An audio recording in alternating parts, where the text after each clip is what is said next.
Nako, meron naman uling sangal. Ay, eto oh. Yan mga ka-farmers oh.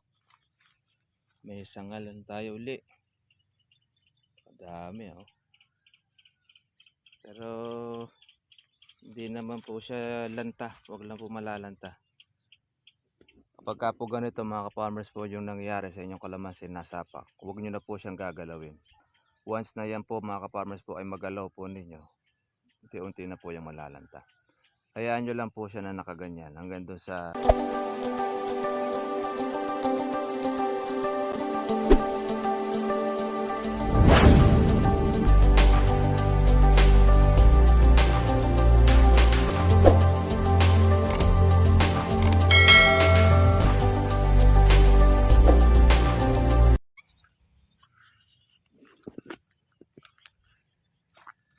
Nako, meron naman uling sangal. Ay, eto oh. Yan mga ka-farmers oh. May sangalan tayo uli.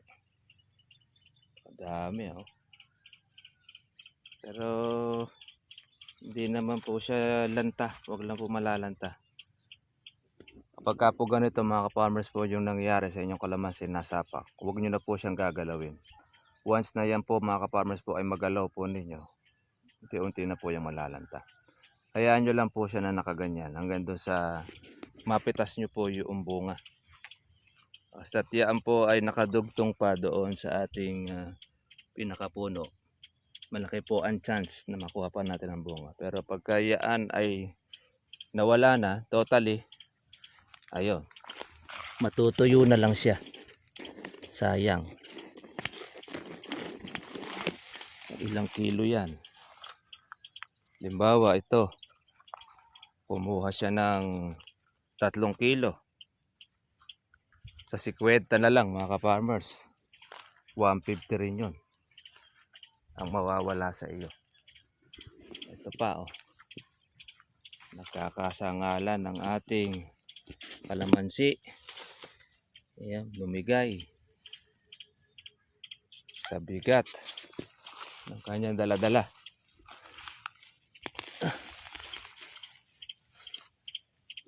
Kaya mainam na po mga ka-farmers yung ganito, yung nagkakasangalan sa bunga kaysa doon sa walang bunga.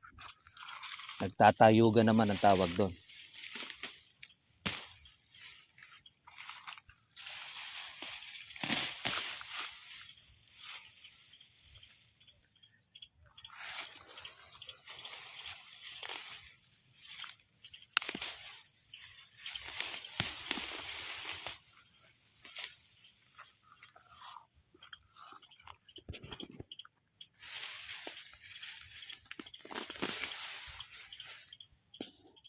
Ayan o.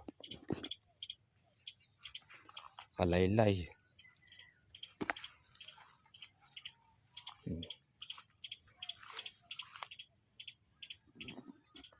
Kung kayo po mga ka-farmers po ang tatanungin, ano po gusto nyo? Nagtatayugan ng kalamansi na walang bunga o yung nagkakasangalan ng kalamansi na maraming bunga? Mas okay na po yung ganito, na maraming bunga na nasasangal. Kailangan lang natin ng pantali. Ilan na rin po yung ating nakitang nasangal na. Sayang.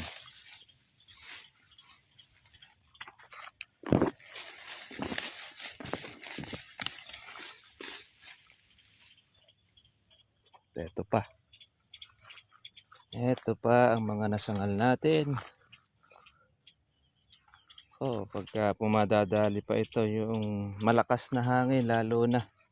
Ito yung sinasabi po natin sa inyo. Pag naputol na, ayan, tuyo na siya.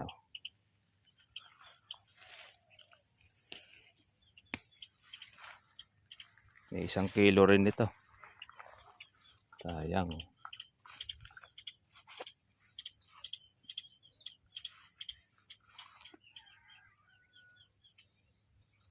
Ang madalas po nasasangal dito yung pong single po ang sanga. Ayun, pagka po single siya, wala siyang kapartner, mabuway. Kaya pagka humangin po ng malakas, nasasapak. Yan, hanapin natin yung kanyang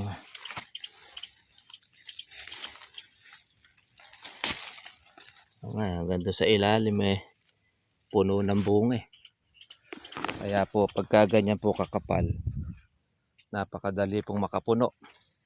Yan. Sandali lang dito, isang red bag.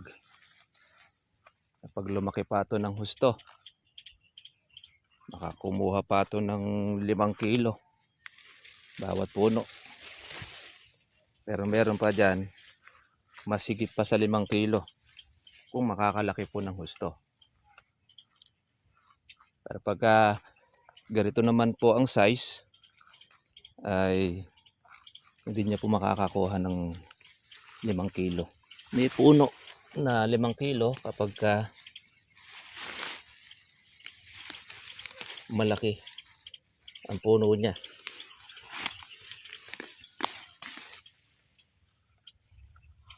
At pagka maliit ang puno, maximum niyan mga sa 2 kilo. 2 hanggang 1 ang size ang makukuha niya.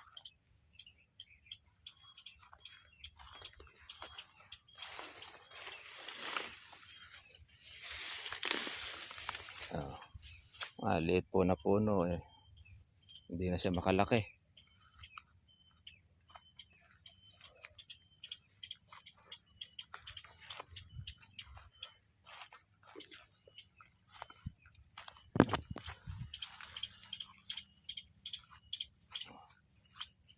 Ayan na, puro bunga itong dulo na ito. Kaya may inganyo ka mga kaparmers magkalamansi pagka ganito makikita natin na ganyan karami ang bunga. Tapos may presyo pa. 1,000 pa ang presyo.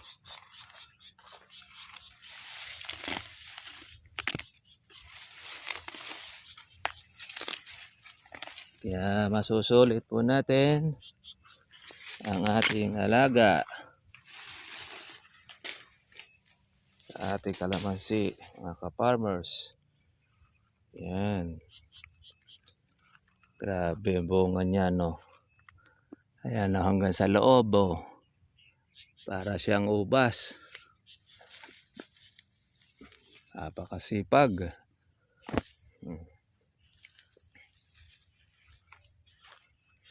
Hanapin natin yung kanyang baging. Ayan, oh. Pagka tinaas mo ganyan, mabigat na.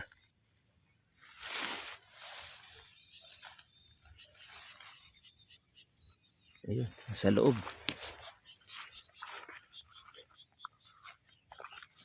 Kaya magkakasangalan. May nasangal na tayong una. Ito. May una nang nasangal na kalamansi. Hindi pa siya po gano'ng karami pang gano'ng kalalaki. Nasasangal na.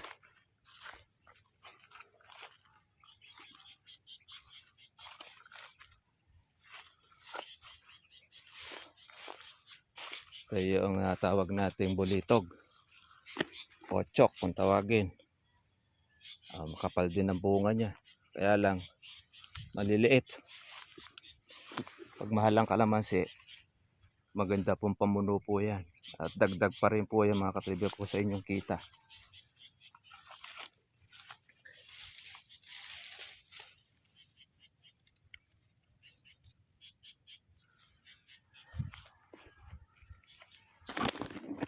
Dagdag kita. Ang maliliit na kalamansi ang natawag nating bulitog or kochok.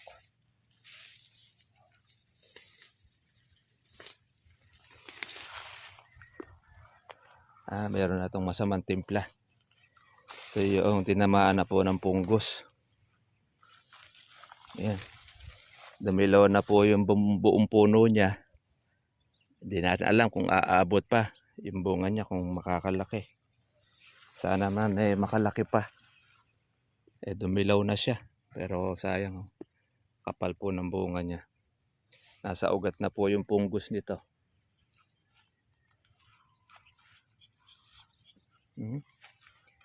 Bali na naman po ang kanyang sanga.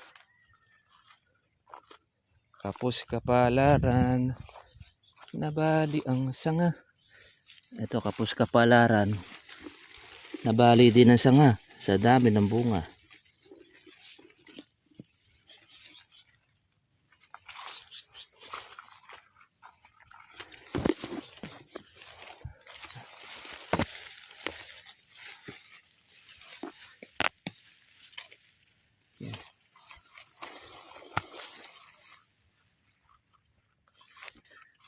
Maraming bunga.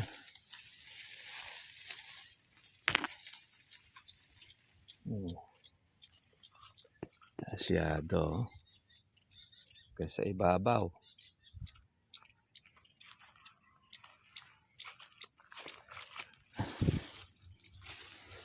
Alangan ito ng tali. Talian po natin ng leteng.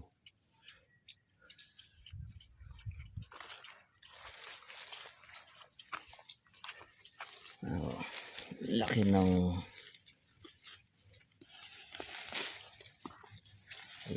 kuha ng baging. Hindi natin pwedeng baltakin. Matatanggal ang bunga niya. Makakalis.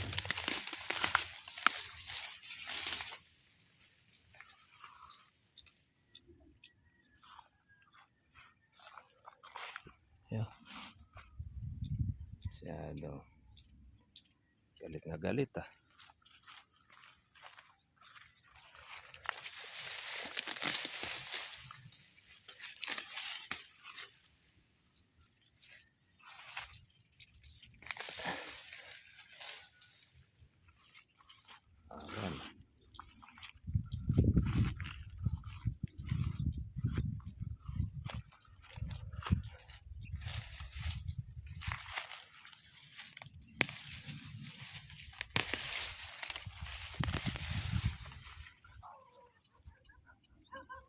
Kakabali ang sanga ng kalamansi. Yeah.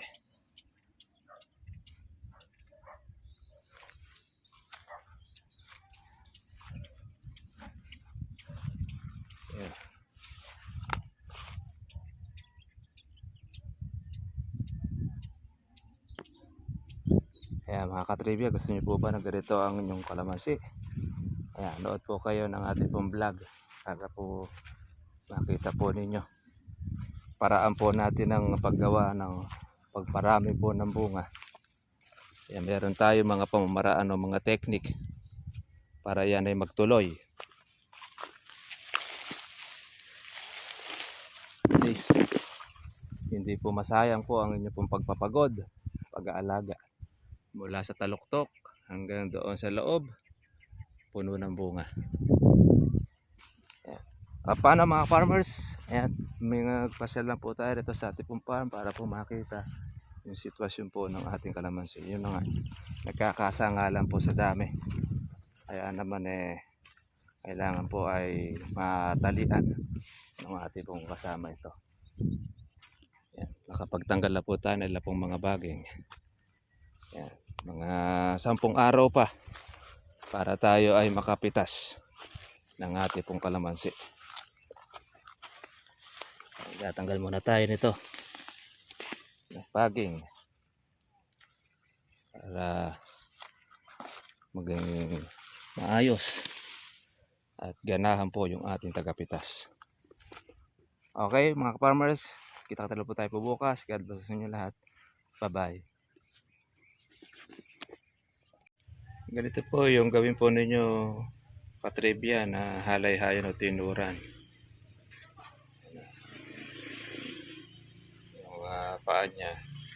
Ito naman po yung pinakabibig niya kung saan ay lusutan po ng kalamansi. Ito na mayroon tayong harang.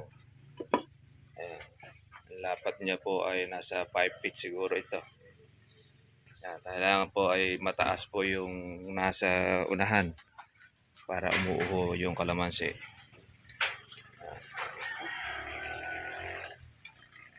Para at least meron kayong idea ng paggawa po ng tinuran. Ang tawag po natin dito.